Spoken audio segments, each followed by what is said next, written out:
जो रोज दाना चुगने के लिए अपने बच्चों को घोंसले में छोड़कर दूर जंगलों के पार बस्तियों में जाया करते। एक दिन किसी घोड़े पर उसने एक चने का दाना पाया। वह उसे लेकर चक्की में दरने के लिए गई। दाल दरते दरते एक दाल खूंटे में फंसी रही। एक ही दाल बाकी। चिड़िया ने उसे निकालने की अपनी ओर से बहुत कोशिश की, लेकिन वह सफल नहीं हो सकी। चिड़िया बढ़ई के पास गई और उससे खूंटे में फंसी दाल बाहर निकालने को कहा। बढ़ई कुछ और काम कर रहा था, इसलिए उसने ध्यान नहीं दिया।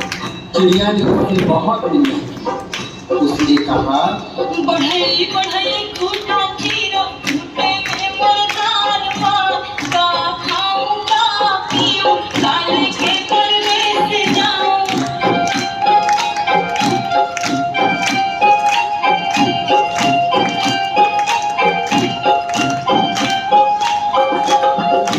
बढ़ई ने उसकी एक न सुनी और उसे धुतकार कर भगा दिया। फिर वह राजा के पास गई। चिड़िया ने राजा से गुहार लगाई, राजा, ऐसे बढ़ई को दंड दो जो मुझ जरूरतमंद की बात नहीं सुनता।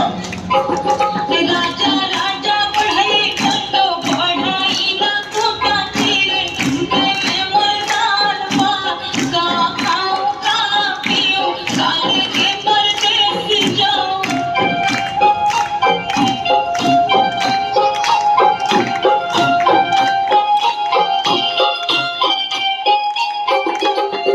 राजा के पास कहाँ इतनी फुर्सत थी कि नन्ही चिड़िया की बात सब काम छोड़कर सोचा। जब उसने भी विनती पर कोई ध्यान नहीं दिया तो वह रानी के पास गई और रानी से बोली, हे रानी, तुम अन्यायी राजा का साथ छोड़ दो। रानी रानी राज बुझाओ, राजा ना बढ़ई दंडे, बढ़ई ना खूंटा चीरे, खूंटे में मोर दाल पा, का खाऊं का पीऊं, काले के परदेस जाऊं।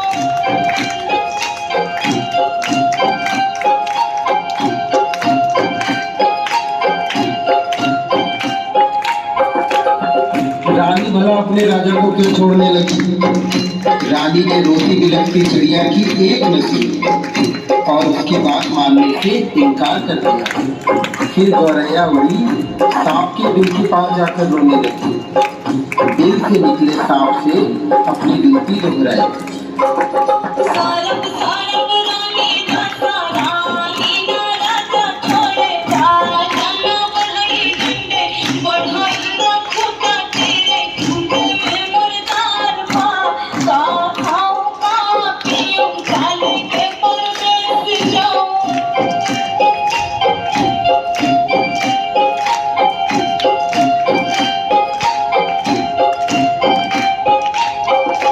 उसने अपनी राम कहानी सुनाकर विषैले सांप से कहा कि तुम जाकर इस रानी को डसो जो गरीब की गुहार नहीं सुनती, जो रानी सब कुछ जानकर भी हमें राजा से न्याय नहीं दिला सकी और न ही राजा को छोड़ सकी। तुम जाकर उसे क्यों नहीं डस लेते? सांप ने भी इसमें अपनी असमर्थता जताई। तब भागी भागी गौरैया जंगल में जा पहुंची और उसने बाप से विनती की कि तुम लाठी बनकर उस सांप को मारो।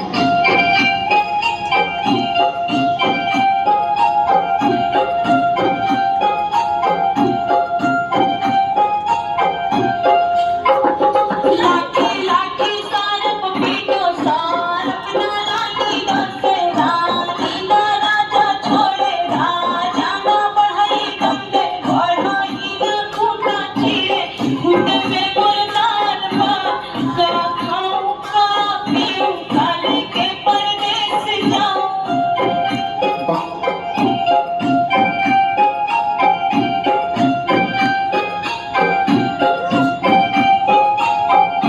बाप की लाठी भी भला उस नन्ही गौरैया के लिए उस सांप से क्यों बैर बोल लेती? उसने भी इनकार किया। तो गौरैया गुस्से से भर उठी और उड़कर भड़बूझे की यह भाग रही आग के पास जा पहुंची। और उसे ललकारा, हे आग, तुम सारे जंगल को जलाकर राख कर दो, जिसमें वह बांस के पेड़ है, जिसकी लाठी मुझ गरीब और बेसहारा के लिए नहीं उठती, कोई मुझे मेरा हक नहीं दिलाता। आग ने जब सारी बात विस्तार से जाननी चाहिए तो गौरैया ने अपनी राम कहानी उसके आगे भी सुना दी। लाठी लाठी विषधर मारे, विषधर दादानी डसे, रानी ना राजा काटे, राजा ना बढ़ई डंडे, बढ़ई ना खूंटा चीरे, खूंटे में मुर्दान पा, का खाऊं का पीऊं, काले के परदेस जाऊं।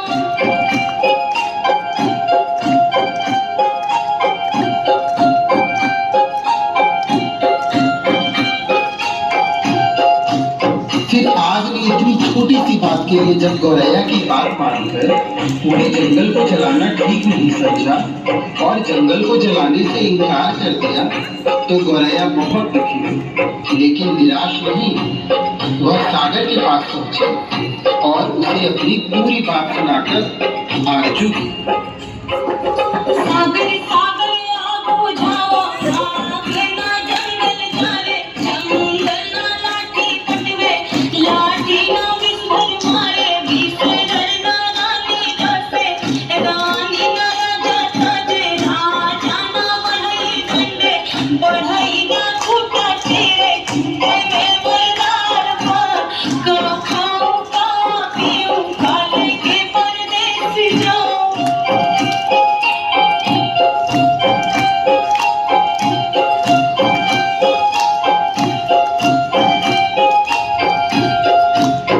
विशाल सागर भला गौरैया के इस गुहार को क्यों सुनता? वह अपनी मस्ती में हंसता हुआ गुजरता रहा और गौरैया उसके किनारे अपना सिर धुलती रही। सुबह से शाम होने को आई। गौरैया को जब यहाँ भी न्याय नहीं मिला तो वह हाथी के पास पहुंची। हाथी के पास उसने अर्जी की कि तुम चलकर मुझे न्याय दिलवाओ, उस समुद्र को सौंप दो जो मुझ दुखियारी की हंसी उड़ाता है, बलवान होते हुए भी अन्याय के विरुद्ध खड़ा नहीं होता। जानते हो हमारे साथ क्या गुजरी है? और वह गा गाकर पूरी व्यथा कथा हाथी को सुनाने लगी। हाथी हाथी सागर सोखो, सागर ना आग बुझावे, आग ना जंगल जारे, जंगल ना लाठी पटवे, लाठी ना विषधर मारे, विषधर ना रानी डसे, रानी ना राजा ताजे, राजा ना बढ़ई डंडे, बढ़ई ना खूंटा चीरे, खूंटा में मुर्दार पा, का खाऊं का पीऊं, काले के परदेस जाऊं। हाथी भी गौरैया की बात सुनकर टस से मस नहीं हुआ।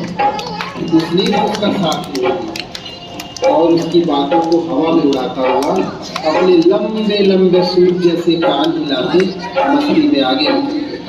अब नन्ही गौरैया का धीरज टूटने, वह थककर चूर हो गई। जहाँ की तहाँ बैठी लाचार सी होकर आंसू बहाने लगी। सारी दुनिया उसे अंधेरी दिखाई देने लगी। किस किस से उसने अपनी कहानी नहीं सुनी, लेकिन किसी ने उसकी मदद नहीं की। बेसहारा लाचार की करुण पुकार पर कोई ध्यान नहीं देता। तभी उसके पैरों के पास एक नन्ही सी चींटी आकर उसका हाल पूछने लगी। उसने देखा नन्ही नन्ही चींटियों की एक लंबी कतार एक के पीछे एक बहुत ही अनुशासित ढंग से चली आ रही थी। उसने ध्यान से देखा उनका अद्भुत संगठन और अथक परिश्रम। वे बड़ी फुर्ती, तत्परता और सुनियोजित ढंग से अपना काम मिलजुल कर किए जा रहे थे। चींटियों ने आकर उसे घेर लिया और गौरैया से पूरा वृतांत सुना। सुनकर सहानुभूति के साथ, बहन, इस दुनिया में रोने गिड़गिड़ाने से काम नहीं चलता और न ही बैठकर आंसू बहाने से कुछ होता है। हिम्मत हार कर बैठना तो कायरता है। चलो चलो हमारे साथ, हम न्याय दिलाएंगे, कोई रास्ता निकालेंगे। चलते चलते चिड़िया यह सोचती रही कि भला यह नन्ही नन्ही चींटियां मेरी क्या मदद करेंगी, जबकि बड़ों बड़ों ने मुझसे मुंह मोड़ लिया और मेरे किसी काम न आए। खैर चलो, देखते हैं, कोई तो मेरी मदद के लिए आगे आया है। चींटी बहना हमारा साथ देने चली तो उसकी फौज भी तो है उसके पीछे, फिर घबराना क्या, देखते हैं क्या होता है। गौरैया सोचती चली जा रही थी। तभी चींटियों ने उससे कहा कि तुम किसी पास की पेड़ की डाल पर थोड़ी देर बैठो और देखो मैं क्या करती हूँ। कैसे पहाड़ जैसा हाथी मेरे इशारे पर नाचने लगता है और तुम्हारे काम के लिए दौड़ा दौड़ा समुद्र के पास जाता है। हिम्मत हारने से कुछ नहीं होता, मिलजुल कर जुगत लगाने से ही समस्याओं के समाधान का रास्ता निकलता है।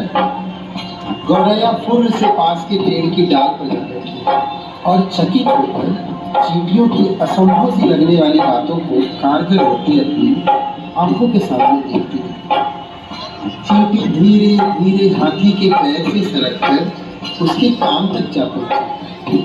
हाथी अपने सूप जैसे कान हिलाता, सूंड से अपने माथे पर फूंक मारता ही रह गया और चींटी उसके कान में घुसकर उसे तंग करने लगी और उसे समझाने लगी। बड़े बड़े बलवान यदि अपने बल अहंकार में चूर होकर दीनहीन छोटों की सहायता न करें तो उन्हें भी भान होना चाहिए कि काम पड़ने पर छोटे भी यदि अपनी आन बान के लिए अड़ जाएं तो बड़ों बड़ों के लिए संकट पैदा कर सकते हैं। अभी तो मैं अकेली आई हूँ, किंतु मेरे पीछे असंख्य चींटियों की लंबी कतार चली आ रही है। कहीं सबने एक साथ चढ़ाई कर दी तो लेने के देने पड़ जाएंगे। अपने प्राण संकट में क्यों डालते हो? मेरी नेक सलाह यही है कि तुम सीधी तरह चलकर गौरैया का काम करो, नहीं तो आगे समझ लो मरता क्या न करता। हाथी झुंझलाहट और घबराहट में चींटी की बात मानने को लाचार हो गया। वह यह कहते हुए गौरैया के काम के लिए सागर को सौंपने को तैयार हो गया। मोहे